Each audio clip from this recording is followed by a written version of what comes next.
I'm not sure how my commentary with Andykins will go because we're both Fox mains. Oh, yeah. And so our knowledge is hyper-specialized to Fox. That could be a good thing, you know. That means I would say the Fox matchups are some of the ones that people want to know the most about. Those, at least, who don't play 64. So maybe that'll come in handy, you know. You'll be able to bounce off each other. Yeah, assuming there are any Fox players. Yeah. I hope that I see some Kirby versus Falcon, by the way. That matchup is always fire on both sides. Like, very punishing. I mean, I don't know if that's why they're warming up these characters or not, but I'm just saying, like, that. Oh, I don't know. Looks like we're hovering on these characters. I hope we get to see this matchup because me too. It is very punishing. Yeah, Falcon's speed requires that Kirby kind of try to predict him. Definitely. And Falcon has to try and do this really tight timing in between Kirby's up tilts and his really quick aerials. Yes.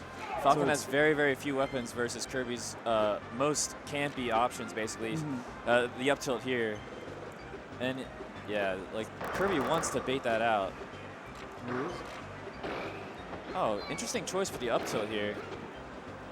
Yeah, I imagine he did that because he was under the side plat. Yeah. And he expected the Kirby to drop down, which he did. Yeah.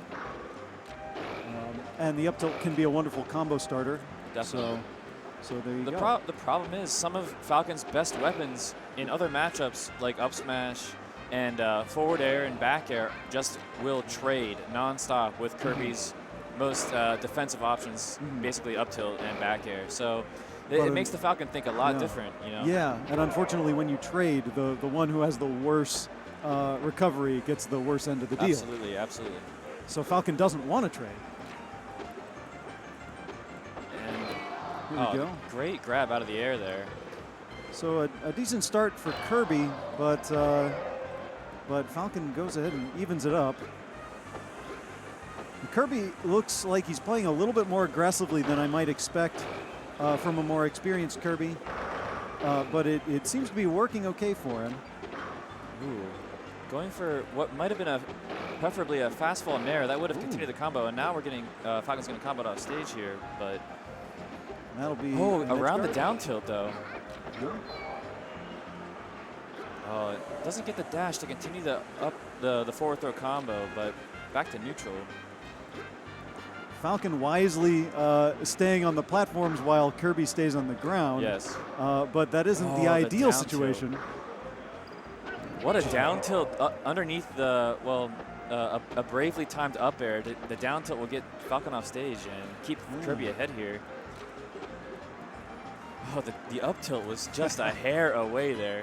And even there, I think we're trying to go for pivot up tilts here. Yeah, yeah. He's definitely favoring the run-in and pivot up tilt strategy. And this can be the point where it gets a little harrowing for Falcon. I don't especially like to see Falcon trying to approach with grabs. That's very easy for Kirby to manipulate and anticipate, for sure. So Falcon has to find another way in.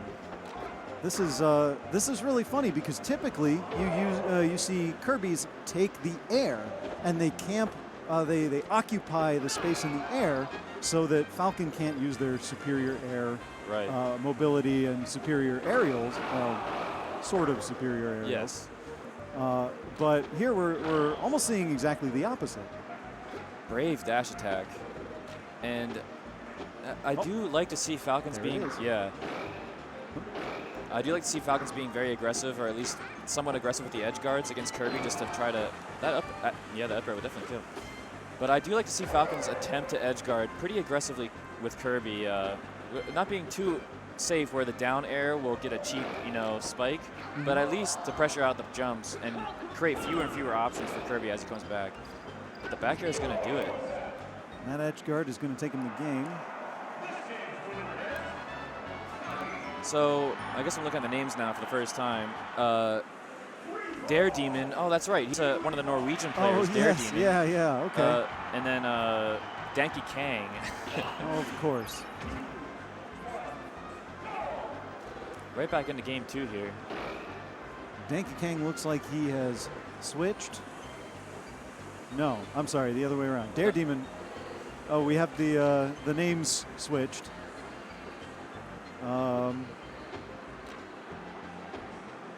Yeah. But it looks like Daredemon has switched to Puff, and he does have a couple of characters that he plays around with, I recall.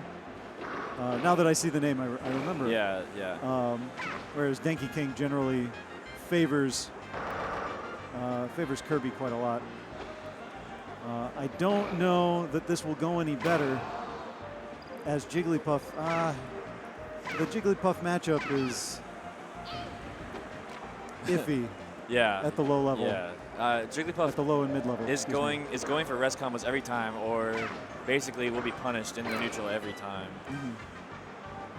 Although the up smash is pretty strong, Kirby being so light, but Jigglypuff being equally light up tilt, just like in this situation, will easily kill the top platform. Yeah. It's not usual for a Jigglypuff to try and use up smash to kill, but it will kill very early, as early as 50s, low 50s. Definitely. Kirby very aggressive with the controlling the airspace above the stage here. Jigglypuff being just as aggressive, and he doesn't have the aerials to back it up, so it's not really working. That Nair killed at 60-some%. Ouch. That's rough. That can be harrowing. Very discouraging. Jigglypuff wants to stay strong and make every hit in the neutral count. Yeah. The up tilt for Jigglypuff is just as useful as the up tilt for Kirby in terms of starting a combo and getting to a rest.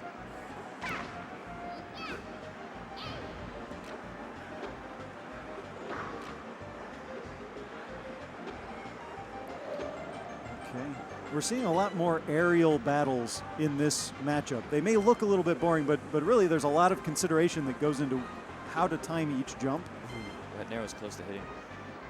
And Jigglypuff's doing a great job staying above Kirby, actually, this last 30 seconds or so. Yeah.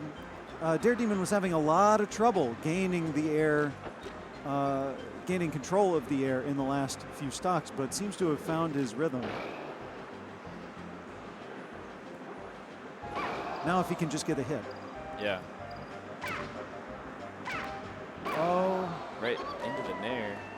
Tough to defend against that whenever Kirby's cutting off your approach back to the stage, though. Jigglypuff needs to land to have, any defensive options, obviously.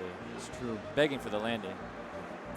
Again, another air camping battle here. And Jigglypuff slips away from the up tilt.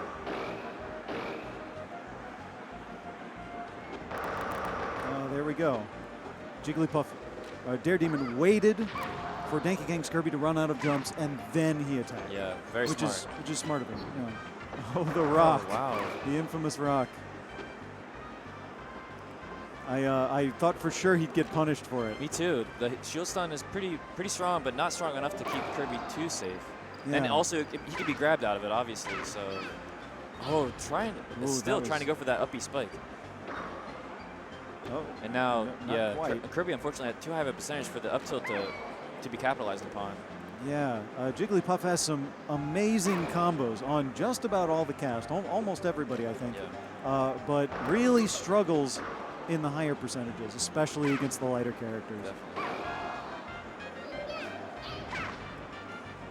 Ooh, the Nair will. I was about to say that I thought he should go for the stage immediately, but Kirby tried to get a little aggressive and paid for it by getting Nair right away. The back air will stop it, though. There it is. That's a win for Dankey Kang. Good job.